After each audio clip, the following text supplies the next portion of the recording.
بسم الله الرحمن الرحيم. الحمد لله رب العالمين، نحمده ونشكره على التوفيق والهداية، ونصلي ونسلم على حبيبه وصفيه سيد الأولين والآخرين نبينا محمد وعلى آله الطاهرين المعصومين المنتجبين. اللهم صل على محمد وآل محمد وعجل فرجهم. Sisters and brothers and our viewers, Assalamu alaikum wa rahmatullahi wa barakatuh. Welcome to the third night of our program, Ramadan 2023. I pray that inshallah your prayers, supplication, du'as and fasting all are accepted by Allah subhanahu wa ta'ala, inshallah. As we explained in previous sessions, the focus of our discussion is Du'a Abu Hamzeh al-Thumali, or sometimes referred to Du'a al-Sahar. I don't intend to literally go from the beginning to the end of the Du'a, because first of all it's a lengthy Du'a and it contains a huge amount of themes, concepts that Imam Sajjad tries to present within this Dua. So I would be selective more than anything else, explaining a few major issues as we go through. During the last session, after discussing the concept of dua and presenting the concept of dua, its significance and its impact, and how we are commanded by various verses and passages in the Holy Quran to do that, I focused on a hadith that we have that encouraged or underscores those concepts that were in the Holy Quran and commanded us to offer prayer and dua and supplication, and not to be dismissive or ignore it. Even for small things, we really need to ask Allah subhanahu wa ta'ala for everything. Then I started with the first sentence within Du'a Abu Hamzeh al-Thumali: Ilahi la tu'addibni bi'uqubatik. Literally, O Lord, don't punish me or correct my way through punishment. In attempting to explain this concept of various hadith, adab from a hadith that we have, particularly one from Imam Jawad alayhi salatu wassalam, is حقيقة الأدب اجتماع خصال الخير وتجافي خصال الشر. When you muster and amass or assemble all the attributes, positive attributes, and you dispense with the negative attributes, then one is called mu'addab, or somebody who has adab. So Imam Sajjad salawatullah salamu alayhi is somehow asking Allah subhanahu wa ta'ala to guide us to the right path when one goes astray, but in a gentle manner rather than through punishment. Because intrinsically we human beings are incapable weak and incapable to endure the divine punishment. Bala la tu'addibni, which is another verse in bala and punishment, hardship, affliction, and all this is something that we are unable to endure. So technically, what the hadith or this segment of the dua says, لا تعلمني إصلاح نفسي بالعقوبة. Don't teach me how to correct myself, or if I'm deviating from the right path, to correct myself but with punishment. And in English, oh Lord, I need as I explained in the previous session, we need to be corrected. Human, because they have been granted free will, they are all susceptible to be misguided. We need to be corrected to the right path. But this, when we are deviated, but please, to put it in a kind of very simple language, be gentle with us rather than punish us for our deviation. The second sentence in the beginning of this dua, وَلَا تَمْكُرْ بِي فِي حِيلَتِكَ. I would like to introduce a concept before I come back and revisit this particular sentence. One of the major problems or bone of contentions that existed in the early history of Islamic theology and kalam was the issue of tashbih, which is today in academic language we call it anthropomorphism, and attributing human characters to Allah subhanahu wa ta'ala. Both the concept of tashbih and ta'til, which we say that completely divesting God of all attributes, were regarded as problematic. The difficulty and the challenge for the theologian and the early scholars arose from what appeared to be a contradictory views that exist in the Holy Quran regarding attributing certain characters to Allah. On the one hand, God is described as something unique, not similar to anything that mind can imagine. لَيْسَ كَمِثْلِهِ شَيْءٍ وَهُوَ السَّمِيعُ الْبَصِيرُ. There is nothing whatsoever like him. He has no parallel. So this concept of explaining God to be something unique removes that reality from any attributes that we want to give to Allah subhanahu wa ta'ala.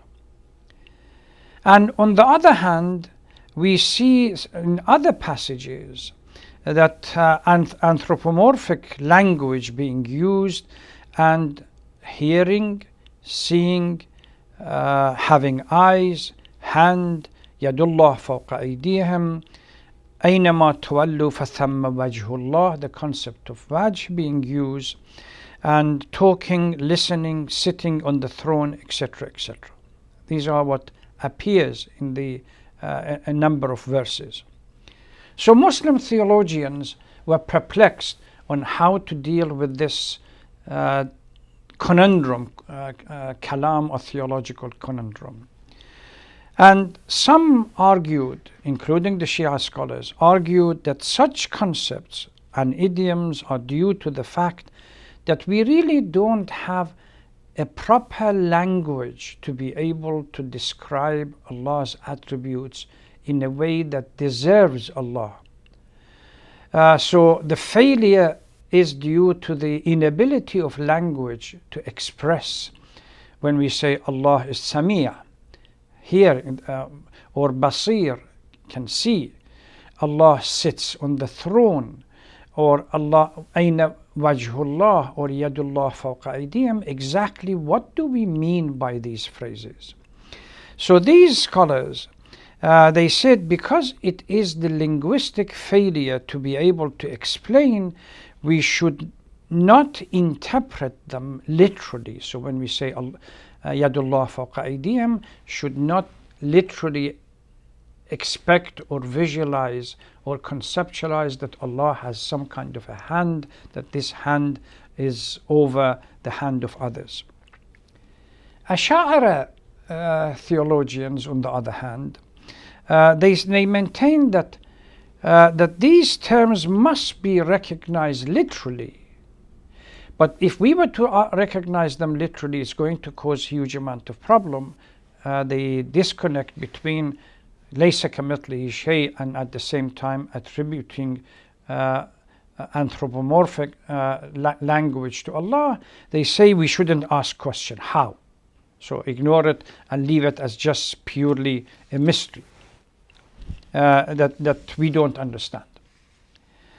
In Nahj al-Balagha, again, we see this concept being, or the challenge being presented. The first khutbah of Nahj al-Balagha, Amir al-Mu'mineen salawatullah salamu alayhi, when it talks about the concept of Tawheed, وَكَمَالُ تَوْحِيدِهِ الْإِخْلَاصُ لَهِ. The peak of Tawheed is when we do things purely for the sake of Allah. وَكَمَالُ الْإِخْلَاصُ لَهِ, and the peak of ikhlas and dedication, نَفْيُ الصِّفَاتِ عَنْهِ, to negate all the attributes from Allah subhanahu wa ta'ala, divesting, negation and divesting of all attributes from Allah subhanahu wa ta'ala.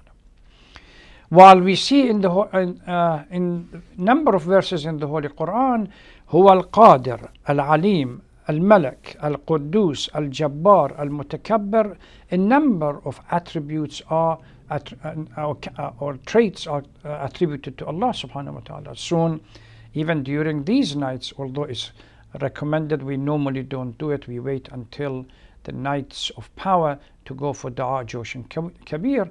In Du'a Joshan Kabir, every line there are at least 5, 6, 7 attributes of Allah subhanahu wa ta'ala.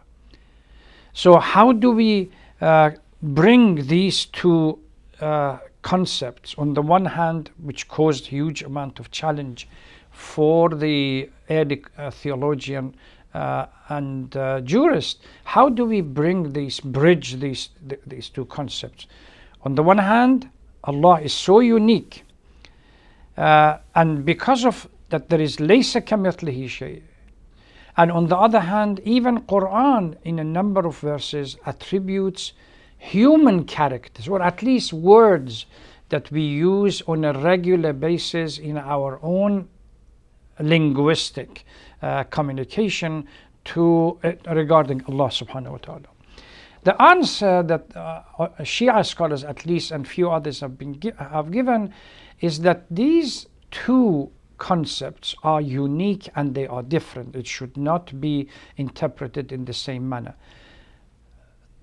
For example, makr in our language could be used in the daily language, could be used as cunning, deception, trickery, or hila as duplicity, etc., etc.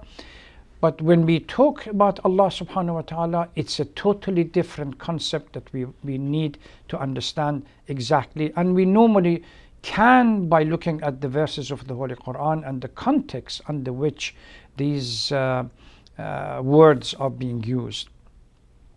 So, وَلَا تَمْكُرْ بِي, going to the second sentence, وَلَا تَمْكُرْ بِي فِي حِيلَتِكَ. This, what the Imam is asking, is not the literal meaning of the word, that don't trick me, or don't deceive me, or don't cheat me, the way that we understand it in our language.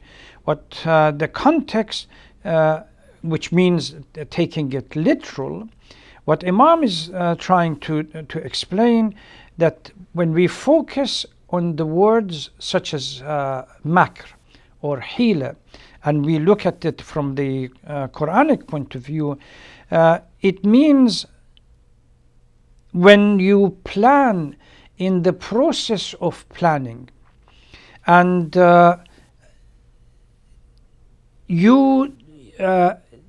let me read few of the verses in the Holy Quran that the concept of makr is being used.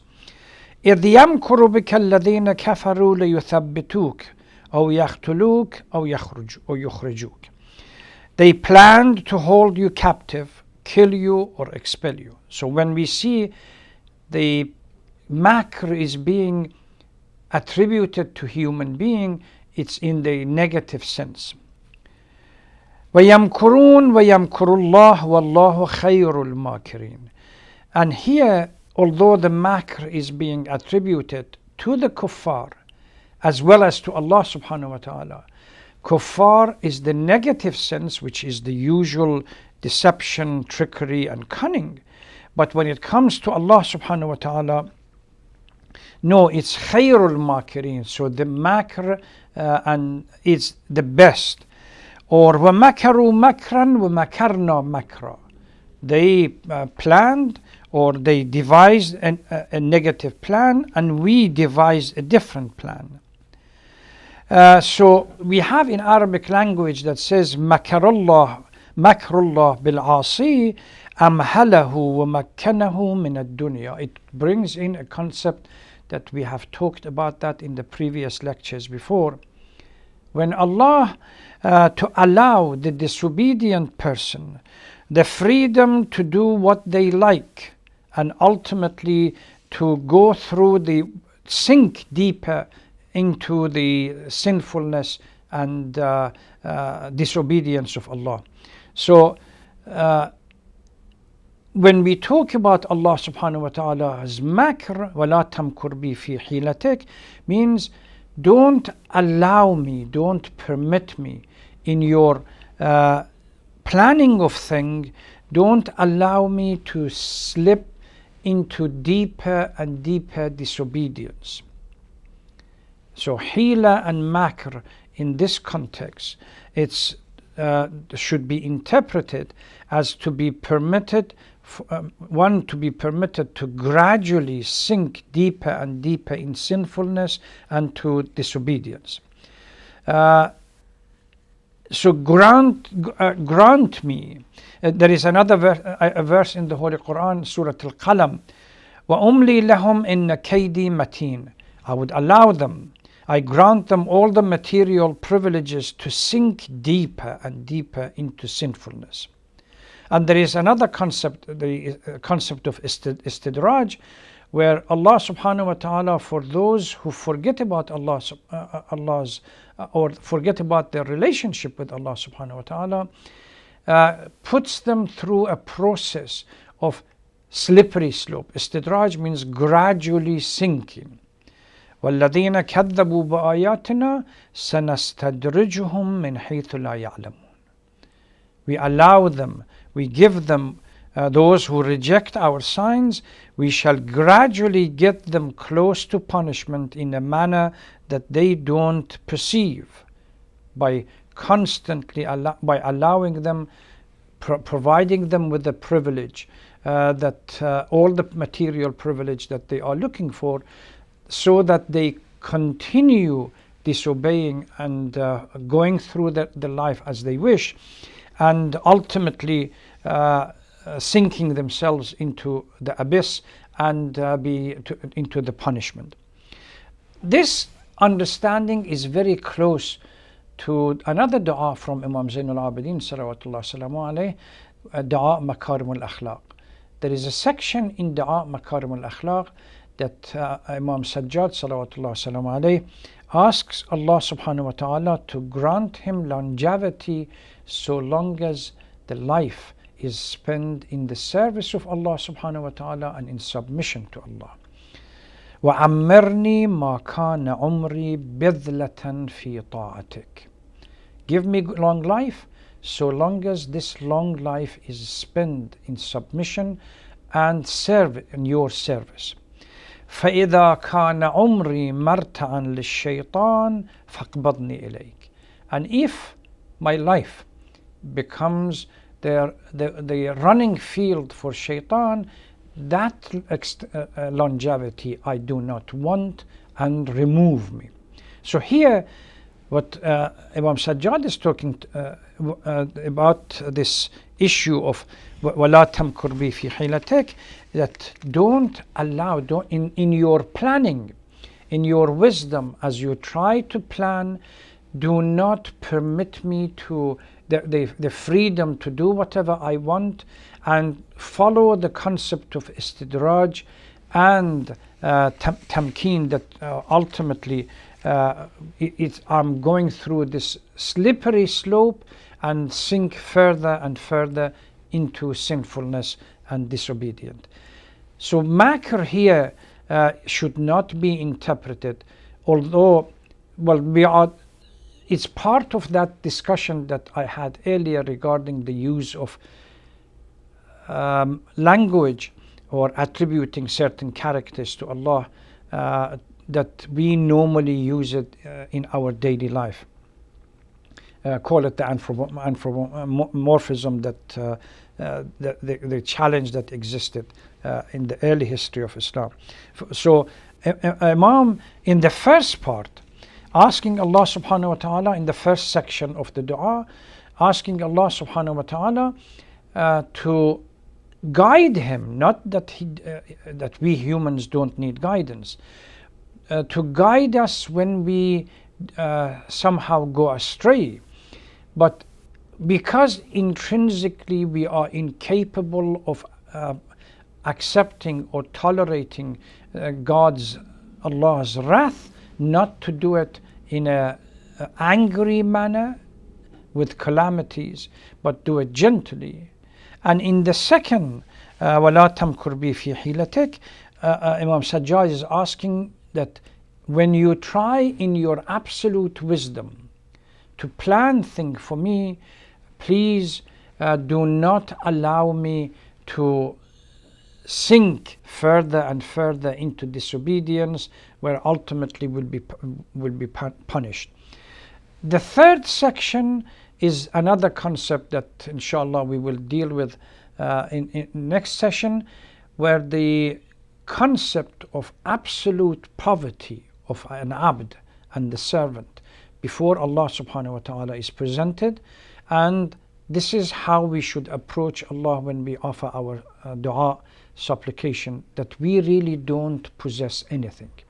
During this dua we come across Imam Zain al-Abidin salawatullah salamu alayhi puts it in a unique formulation, but mystical figures, they used to think that they are the worst of the creation. Even the other people thought of them as the best, but they were the worst of all creation, because they looked at themselves and how inadequate they were before Allah subhanahu wa ta'ala, and how much they needed help from Allah for guidance, and how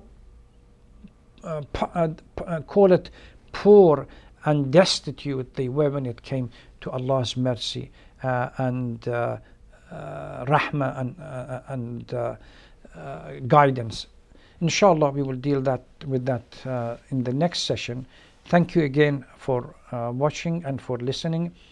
May Allah bless you and accept your fasting and your prayers. Please keep us all in your prayers during these holy occasion, holy month and holy time. Wassalamu alaikum wa rahmatullahi wa barakatuh.